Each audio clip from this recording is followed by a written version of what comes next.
Hey hello everyone, welcome to back my YouTube channel. तो guys, HCG जो injection होता है वो लगाने के बाद से आपको जो इंटरकोर्स होता है, जो रिलेशन बनाते हो आप प्रेगनेंसी के लिए, तो वो कब तक आपको बनाना है, कब तक आपको ट्राई करते रहना चाहिए प्रेगनेंसी के लिए, और कब जाके आपको रिलेशन स्टॉप करना है। साथ ही में इस दौरान आपको क्या क्या डाइट लेनी है, डेली रूटीन किस तरीके से चाहिए, यही मैं आज की इस वीडियो में बताऊंगी, ताकि आपको प्रेगनेंसी जल्द से जल्द कंसीव होने में आसानी हो सके। तो वीडियो के एंड तक ज़रूर बने रहना है। तो देखिए, जब भी आपका एचसीजी ट्रिगर आपको लगाया जाता है, तो जाहिर सी बात है कि आपकी जो पीरियड डेट आई थी उसके सेकंड या थर्ड डे से ही आपका ट्रीटमेंट वहाँ पे स्टार्ट हो जाता है, जो कि अल्टरनेट डे पे आपका जो है फॉलिकुलर जो मॉनिटरिंग होता है वो चलता है। यानी कि एग्स जो होते हैं आपके, वो किस तरीके से बन रहे हैं, मैच्योर हो रहे हैं या फिर नहीं, या फिर किसी किसी को एग स्टिमुलेशन की भी दवाइयाँ चलती है, किसी किसी को इंजेक्शन्स भी चलते हैं। जिस तरीके का आपका ट्रीटमेंट है यह आपके ऊपर डिपेंड करता है। तो इसके बाद से जब किसी का 9, 10, किसी का 12 डे पे, किसी का 14 डे पे, किसी का 17 डे पे अगर एक मैच्योर हो रहा है प्रॉपर साइज़ में, तो उसके बाद आपको एचसीजी जो ट्रिगर है वो लगाया जाता है, और उसके बाद से जो अंडा है वो फूटता है। एग रप्चर होने के लिए इंजेक्शन्स लगाए जाते हैं। तो अब प्रेगनेंसी के लिए आपको कब तक ट्राई करना चाहिए? देखिए, मैंने अपने हर वीडियोज़ में आपको बताया है कि प्रेगनेंसी अगर आपको जल्द से जल्द कंसीव करनी है, काफ़ी कन्फ्यूजन है आपके दिमाग में, तो आपको जो एचसीजी इंजेक्शन का प्रोसेस होता है उसका वेट बिल्कुल भी नहीं करना है। जब भी आपका फॉलिकुलर मॉनिटरिंग स्टार्ट हो जाता है अल्टरनेट डे पे, तो वेट नहीं करना है आपको इस बात का कि आपको डॉक्टर सजेस्ट करेंगे कि रिलेशन आप अब बना सकते हो 2 से 3 दिन तक, और तब जाके फिर आप वहाँ पे ट्राई करते हो। तो ऐसा बिल्कुल भी नहीं करना है आपको।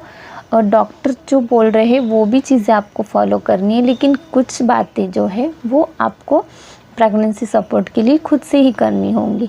तो इसमें आपको जो फॉलिकुलर मॉनिटरिंग स्टार्ट हो जाती है पीरियड के आपके सेकंड थर्ड डे से ही, तो वहाँ से तो आपको रिलेशन बिल्कुल नहीं बनाना है, क्योंकि रिलेशन जो मेंटेन करना है आपको वो पीरियड के आपके 8 या 9 डे से ही स्टार्ट करना है। जब भी आपका ब्लीडिंग स्टॉप हो जाएगा पीरियड का, तब से ही आपको स्टार्ट कर देना है प्रेगनेंसी के लिए। अल्टरनेट डे हो चाहे डेली बेसिस पे, जिस तरीके का आपका कंफर्ट रहेगा उस तरीके से आप ट्राई कर सकते हैं।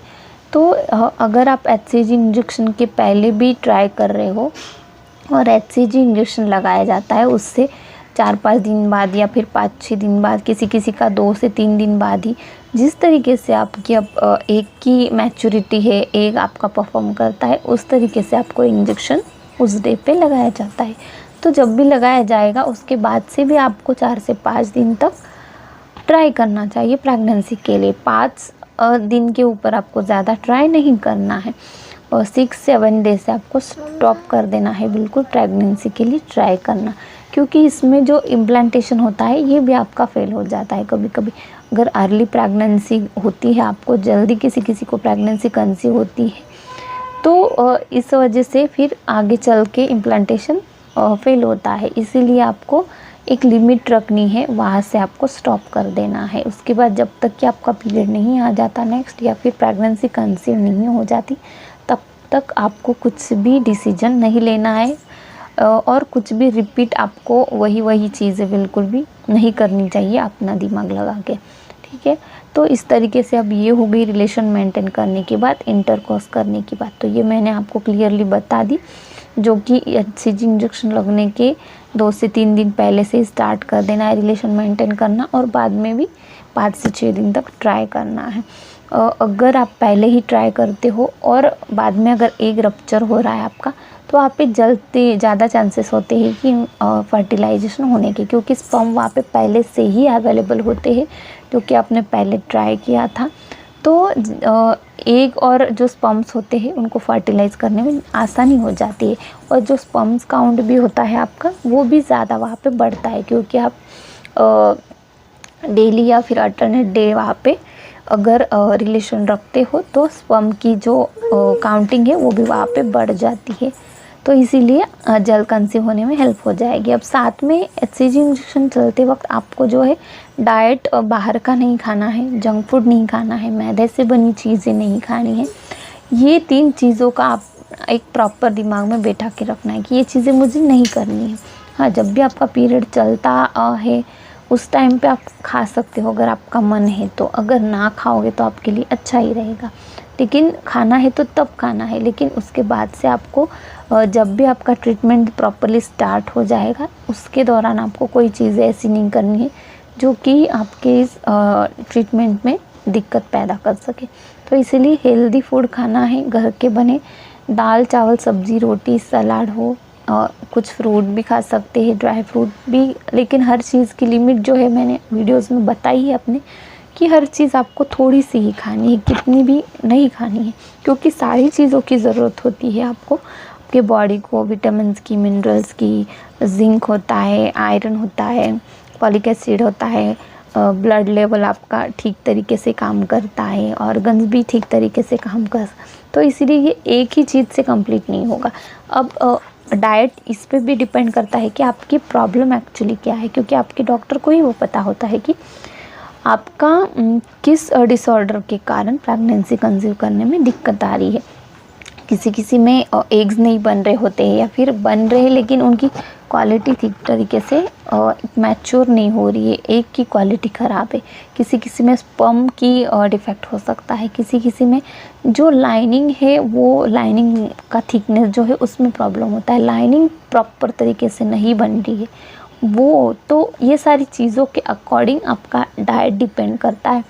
इससे रिलेटेड अगर आपको पता है तो आपको किस वजह से प्रेगनेंसी नहीं रुक रही है, आपको डॉक्टर को पूछना ज़रूर चाहिए, क्योंकि ये सारी बातें उनको पता होती है। क्योंकि आप इतना उन पे ट्रस्ट करते हो, अमाउंट वगैरह आप उनके लिए लगाते हो, मेंटली फिज़िकली अगर आप उन पे ट्रस्ट करके इतना सारी चीज़ें करते हो, तो एक क्वेश्चन तो आपको सिंपल सा पूछना ही चाहिए कि एक्चुअली क्या प्रॉब्लम हो रही है मेरे साथ और क्यों कंसीव करने में दिक्कत आ रही है, और इसका जवाब उनको देना भी चाहिए। तो अगर आपको पता है आपके बारे में कि एक्चुअली क्या प्रॉब्लम है, तो उस अकॉर्डिंग आप जा सकते हैं, उस स्टेप से आप जा सकते हैं और कुछ न कुछ आप में चेंज लाने की कोशिश ज़रूर हो सकती है अगर आप ट्राई करेंगे।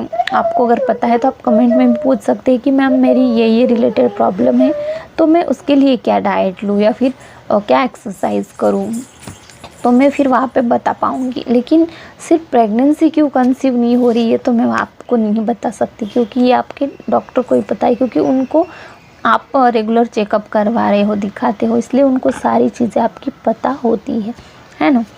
तो इसीलिए आपके ट्रीटमेंट के अकॉर्डिंग भी आपका डाइट होता है, अगर वो भी फॉलो करते हो तो आपके लिए सबसे बेस्ट होता है जल्दी प्रेगनेंसी कंसीव करने में।